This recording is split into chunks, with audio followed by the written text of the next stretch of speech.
महत्वपूर्ण है। देश के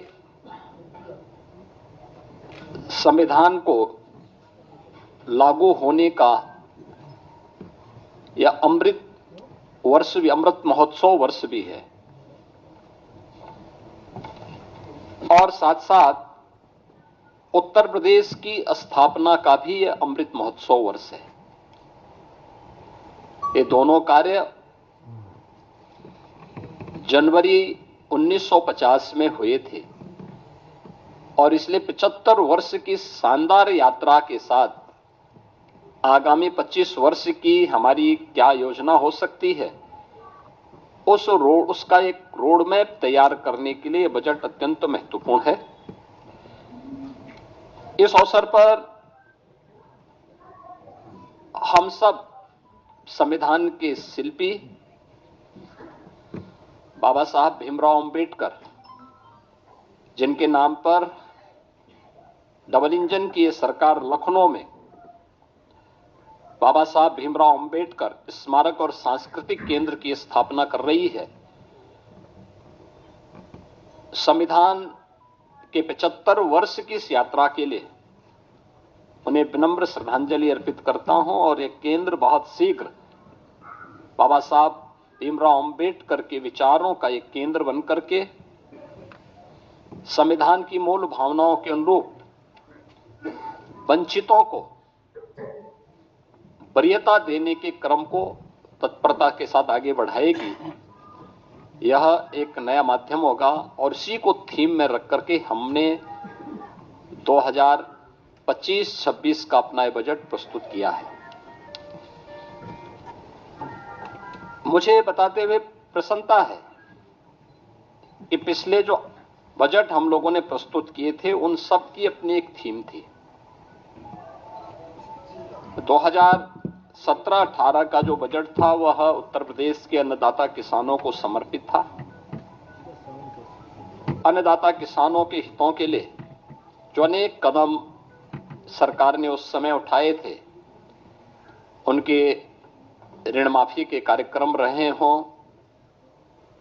उनकी फसल को प्रोक्योर करने के लिए प्रोक्योरमेंट सेंटर और एमएसपी का नाम उन तक पहुंचाने के कार्यक्रम रहे हों, चीनी मिलों के पुनरुद्धार के कार्यक्रम और वर्षों से लंबित गन्ना मूल्य के भुगतान को एक समयबद्ध तरीके से आगे बढ़ाने का कार्यक्रम रहा हो, अच्छे किस्म के बीज और सिंचाई के बेहतरीन सुविधा उन्हें उपलब्ध कराने का रहा हो, ये सब कार्य तत्परता के साथ इसके लिए कदम बढ़ाए गए और आज मुझे प्रसन्नता है कि डबल इंजन की भारतीय जनता पार्टी की सरकार के द्वारा जो कदम 17-18 में उठाए गए, आज उसका परिणाम है उत्तर प्रदेश के किसानों की आमदनी को, जो 2017-18 के पहले आत्महत्या करने के लिए मजबूर होता था, आज उसको दोगुने से अधिक बढ़ाने में मदद मिली है। वर्ष 18-19 का जो बजट था वह बजट हम लोगों ने उत्तर प्रदेश के बीमारू राज्य से इसको उभारने के लिए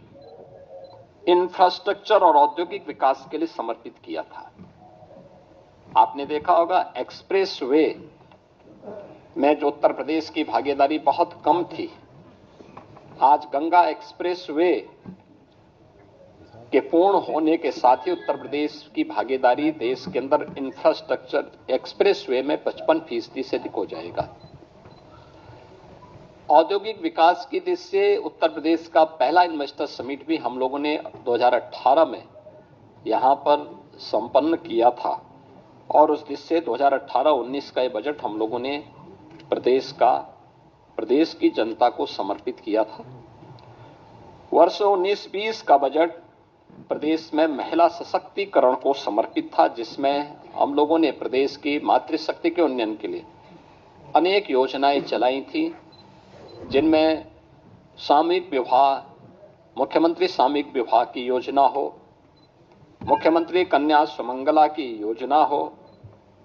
या उत्तर प्रदेश में मिशन शक्ति के कार्यक्रम के माध्यम से महिला सुरक्षा, महिला सम्मान और महिला स्वाभिमान,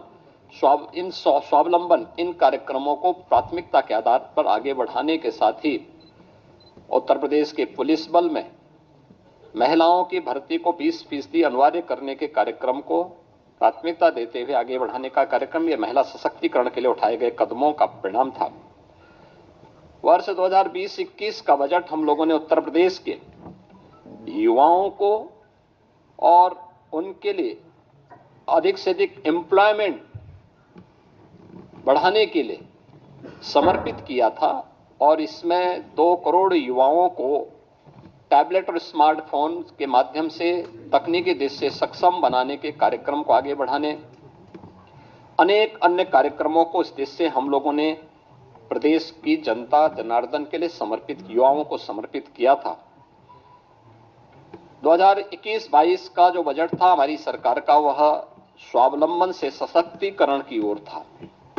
एमएसएमई की योजनाओं के माध्यम से प्रदेश के परंपरागत जो उत्पाद थे उनको प्राथमिकता देते हुए स्वावलंबन के माध्यम से आत्मनिर्भरता के लक्ष्य को प्राप्त करने की दिशा में और उसके माध्यम से सशक्तिकरण के लक्ष्य को आगे बढ़ाते हुए कार्य किया गया था। 2022-23 का बजट अंत्योदय से आत्मनिर्भरता की दिशा में हम लोगों ने उस समय इस कार्यक्रम को आगे बढ़ाया था। पंचायतों की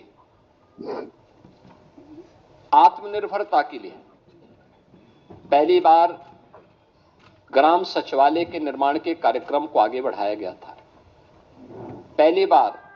उन सभी क्षेत्रों में कार्य प्रारंभ हुए थे जो महिला सशक्तिकरण के लिए भी महत्वपूर्ण थे और ग्राम्य विकास की दृष्टि से हमारी जो आज भी